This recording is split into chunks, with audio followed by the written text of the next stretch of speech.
नमस्कार। आज हम लोग दिल्ली में प्रगति मैदान में हैं। यहाँ पे नक्षत्र 2023 का उद्घाटन हुआ है सुबह, और साथ में ही वर्ल्ड बुक फेयर भी है।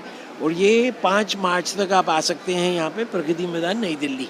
मेरे साथ लाल किताब के विशेषज्ञ हैं, तो मैं उनसे जानना चाहूँगा वो अपना परिचय स्वयं दें। नमस्कार, मैं ऋषि सिंह लाल किताब गुरुजी के नाम से प्रसिद्ध हूँ। फरीदाबाद में रहता हूँ और लाल किताब के बारे में ही सारा ज्योतिष करता हूँ, क्योंकि लाल किताब जो है ना, हमको बताती है हमारी जीवन शैली के बारे में, हमारे जीवन के कर्मों के बारे में, कि किस तरह से हम अपने कर्मों से अपने जीवन को सुधार सकते हैं, या हम छोटे छोटे उपायों के द्वारा अपनी ज़िंदगी को सुधार सकते हैं।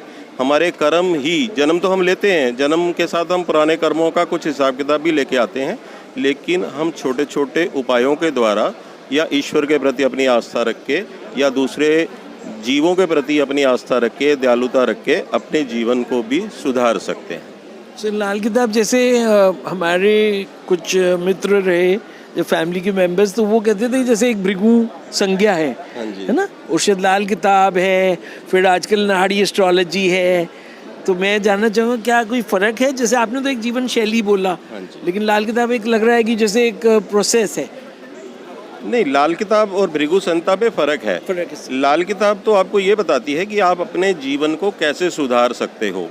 अगर आप जैसे हमारा कोई जन्म हुआ, सपोज आज मैंने किसी का पैसा नहीं दिया, मैंने उसका पैसा मार लिया, या मैंने अपने भाई के साथ कुछ अन्याय किया, तो अगली जो जन्म होगा या अगले मेरे परिवार में जो बच्चे पैदा होंगे, उनकी कुंडली में स्पष्ट रूप से ये आ जाएगा कि आप लोगों ने ये कर्म किया है, तो उनको कैसे सुधारें। क्योंकि हम अपनी सिविल जो होता है स्कोर, वो ख़राब कर चुके हैं। अब उसको ठीक करने के लिए लाल किताब में ना बहुत सरल उपाय दिए हुए हैं कि आप अपनी जीवन शैली को कैसे सुधार सकते हो। नहीं तो पीढ़ियाँ की पीढ़ियाँ अगर आप देखोगे ना, पूरे के पूरे परिवार आज ख़त्म हो रहे हैं, संतान नहीं हो रही। और ख़ास करके आप देखोगे हमारे सनातनी हिंदुओं में एक लड़का होना भी मुश्किल हो रहा है। क्यों? क्योंकि हमें कहीं ना कहीं पितर ऋण लग रहे हैं और हम समझ नहीं पा रहे। छोटी छोटी बातें हमारी जीवन में बहुत प्रभाव डालती हैं। ये जो लाल किताब है, इसका अपन लोग अगर करेंगे 5000 वर्ष पूर्व से कब से मानते हैं इसको? देखो, लाल किताब जो है पंडित रूपचंद जोशी जी, जो अभी कुछ साल पहले ही उनका निधन हुआ था, तो वो कहते थे कि मेरे को कोई अज्ञात शक्ति आके मेरे कान में बोलती है और मैंने उसको लिखा है। अच्छा, कहाँ से आई, कैसे आई, किसी को कुछ नहीं पता। हाँ, लेकिन इससे हम लाल किताब में आपके घर में क्या पड़ा हुआ है, आपके घर में क्या चीज़ गलत पड़ी हुई है, आप कौन से कर्म कर रहे हैं गलत। लाल किताब से ये भी पता चलता है कि आपको कौन सी दिशा का मकान सूट करता है। लाल किताब से ये भी पता चलता है कि आपको घर में पूजा करनी चाहिए कि नहीं करनी चाहिए। लाल किताब से छोटी चीज़ के बारे में हम जान सकते हैं। तो ये कोई देवीय शक्ति थी जो किताब लिखी गई, लेकिन कब लिखी गई, ये पंडित रूपचंद जोशी जी ने 1952 में लिखी थी। उससे पहले कब इसका उद्गम हुआ वो नहीं पता हमें। और आप लोग जैसे आपने बोला कि ये, क्योंकि मेरे को इसका ज्ञान नहीं था, और आज आपसे ही मेरे को पता चला कि ये अपना कर्मों का एक लेखा जोखा है, कर्मों का लेखा। और जैसे किसान का पहले बोलते थे कि किसान का ऋण उसके पुत्र पड़पोत्र चुकाएंगे, लेकिन आजकल मैं समझता हूँ कि जीवन में भगवान ने करा है कि इसी जीवन में अपने ऋण उतारने हैं। आप देखिए ना कि अगर आप कैलकुलेशन करेंगे तो 1 सेकंड में कितने बच्चे पैदा होते हैं। क्या सभी एक जैसे होते हैं? क्या सभी का भविष्य एक जैसा है? क्या नरेंद्र मोदी जी जिस दिन पैदा हुए, जिस समय पैदा हुए, उस समय के सभी बच्चे प्रधानमंत्री हैं? नहीं। वो अपने कर्मों के हिसाब से अपनी जीवन को बदल लेते हैं। वो क्या कर्म कर रहे हैं, कैसे कर्म कर रहे हैं, ये भी निर्भर करता है कि वो किस प्रकार के मकान में पैदा हुए हैं, वो भी उनके ऊपर बहुत प्रभाव डालता है। तो इस तरह एक बच्चे के भविष्य को बनाने के लिए हमें बहुत सारी चीज़ों का ध्यान रखना पड़ता है। उसका जन्म कहाँ हुआ, उसने क्या करना है, क्या किया है। आप सुन के हैरान होंगे कि जो कपड़े हम पहनते हैं वो भी हमारे जीवन में बहुत प्रभाव डालते हैं। कपड़ों का है, रंग का महत्व है। रंग हमारे जीवन में बहुत प्रभाव डालता है। और मैंने अपने जो एक्सपीरियंस तजर्बे में मैंने किया, रंग बदलवाया और कपड़ों से लोगों की ज़िंदगी में बहुत सारे परिवर्तन भी आए। और मैं अभी फिर आखिर, जाने दो बेटा, कोई बात नहीं। अच्छा, तो मैं जानना चाहूँगा कि जैसे भारत है हमारा, पुराना एक इतिहास रहा है भारत का, और जो संस्कृति बाहर की है, जो पश्चिमी संस्कृति है, उसको भी मैं अच्छा मानता हूँ। मेरे पिताजी अमेरिका में रहे 56 में, तो उन्होंने पूछा उस टाइम वर्ल्ड बैंक प्रेसिडेंट से कि आप लोग के देश में, हम लोग भारत से आए हैं, तो क्या लोग क्या पीते हैं, क्या शराब पीते हैं। तो उन्होंने बोला मेरे फादर को, प्रकाश आपके साथ मेरी बेटी बैठी है, उससे पूछिए। तो मेरे फादर ने उनसे पूछा कि बेटी, मतलब जो उनकी 16-18 साल की रही होंगे जब हमारे फादर 25 ईयर्स के रहे होंगे, तो उन्होंने पूछा कि आप लोग क्या, व्हाट डू यू ड्रिंक? तो she said I take milk. तो हमारे फादर ने हमें वो संस्कार दिए, तो आज हम लोग ड्रिंक नहीं करते हैं। लेकिन जबकि मैं किसी को बोलता हूँ तो वो कहते हैं अरे पाश्चात्य संस्कृति में सब ड्रिंक है। तो मैं उनको बोलता हूँ ऐसा नहीं है। अपन लोग, अगर रशिया में कोई वोडका पी रहा है तो उसको क्लाइमेट के हिसाब से, मान लीजिए -40 डिग्री में अगर आर्मी मैन लद्दाख में, लेह में, लेकिन इधर किसको ज़रूरत नहीं है। तो अपन लोग एक अपने को प्रोटेक्शन, गलत काम कर रहे हैं और उसको एक ओढ़न वो कर ले ना, वेस्टर्न कल्चर से सब ढक दे रहे हैं। बस वेस्टर्न कल्चर बोल दिया, ये अच्छी चीज़ें नहीं देख रही कि वहाँ भी अच्छे लोग हैं। भीख तो इंडिया में भी मांग रहे हैं, बाहर भी मांग रहे हैं। वो कहते हैं वहाँ गाड़ी में आते हैं भीख मांगने, क्राइम वहाँ भी हो रहा है, लेकिन वो कहते हैं नहीं नहीं, क्राइम वहाँ नहीं हो रहा है, इंडिया में ही हो रहा है। तो इसके बारे में मैं आपसे, क्योंकि आपने बोला नहीं, ऐसा है कि जैसे ना देश काल और परिस्थिति के अनुसार ही भविष्य का हम लोग कथन करते हैं। देश के अनुसार भी बदल जाता है, काल के अनुसार भी बदल जाता है और परिस्थितियों के अनुसार भी बदल जाता है। तो लाल किताब में कहते हैं कि अगर आप शराब पीते हैं या मांस खाते हैं तो आपका शनि ग्रह खराब हो जाता है। तो हम लोगों में ये चीज़ें नहीं अलाउड, और बाहर करते हैं, क्या नहीं करते हैं। और बाहर की संस्कृति देखिए और बाहर के उनके जो परिणाम वो भुगत रहे हैं, वो हमारे कल्चर की तरफ क्यों आकर्षित हो रहे हैं, सनातन की तरफ क्यों आकर्षित हो रहे हैं। शांति के लिए तो वो यहीं भाग रहे हैं, हमारे इंडिया में ही आ रहे हैं। शांति तो हमारे यहीं पे ही है, क्यों।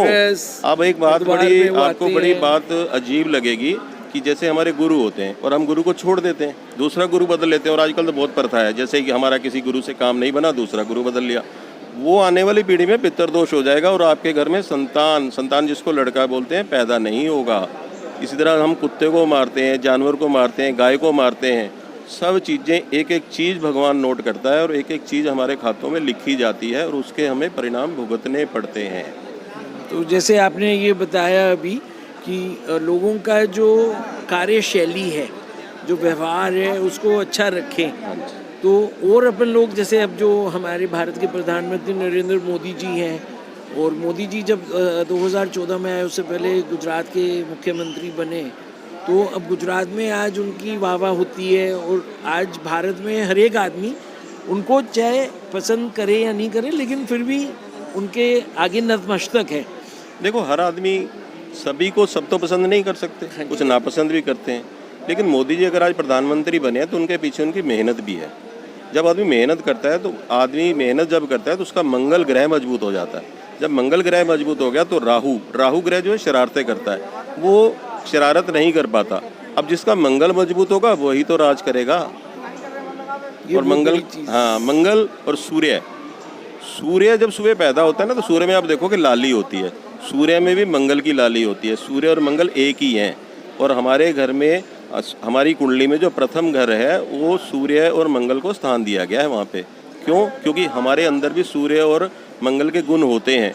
और जैसे ही हम एक्सरसाइज करते हैं या दान पुण्य करते हैं, दूसरों पे दया करते हैं, तो उससे मंगल ग्रह अच्छा होता है। मंगल ग्रह अच्छा हुआ, अगर हम मेहनत नहीं करेंगे, नकारा साबित होंगे, तो हम कुछ भी नहीं कर पाते। तो मोदी जी अगर प्रधानमंत्री हैं तो उनके पीछे उनकी मेहनत भी तो है।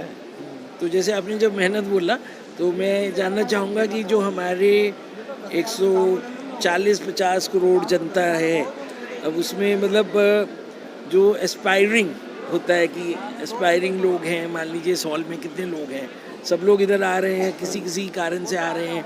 तो वो लोग एक क्या दिनचर्या, अपना रूटीन, एक नॉट ओनली इंडियंस, मतलब एक सिटीजन ऑफ इंडिया या सिटीजन ऑफ द वर्ल्ड, वो अपनी क्या दिनचर्या रखे जिससे कि उसका आगे समय अच्छा हो। सर, एक तो देखो, हमारे मन में ये होना कि सभी जीव जो हैं वो परमात्मा के ही जीव हैं। परमात्मा सब जीवों में बसता है। दया करनी चाहिए, दानी भी बनना चाहिए, दान भी करना चाहिए। पूजा पाठ आप बेशक कम करें, लेकिन दूसरों पे दया भाव जरूर बना के रखें। जब आप दया भाव बना के रखते हैं, दूसरे जीवों का ध्यान रखते हैं, तो परमात्मा आपकी मदद जरूर करेगा और आपके रास्ते भी खुलेंगे। तो जैसे हमें ऋषि जी ने बताया है कि लाल किताब एक लेखा जोखा है, it's a book of accounts. और हमारे सामने जो बिटिया हैं, ये चार्टर्ड अकाउंटेंट हैं।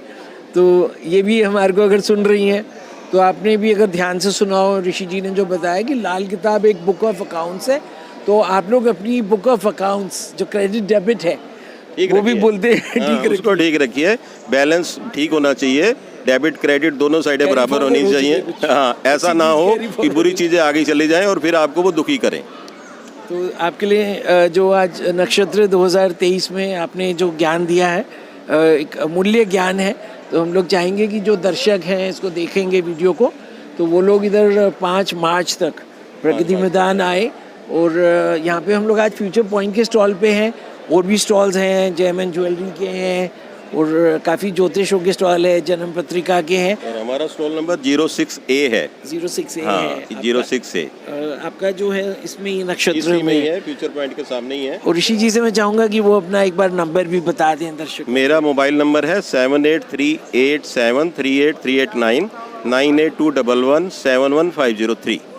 तो जैसे आप लोग अगर चाहेंगे कि तो ऋषि जी से संपर्क करना चाहेंगे तो उनको आप मैसेज या व्हाट्सएप या क्यों टेलीफोन में नहीं बोल रहा हूँ क्योंकि सब बिज़ी रहते हैं, तो एक मैसेज छोड़िए, फिर वो ऋषि जी जब फ्री होंगे तो आपको संपर्क करेंगे। धन्यवाद।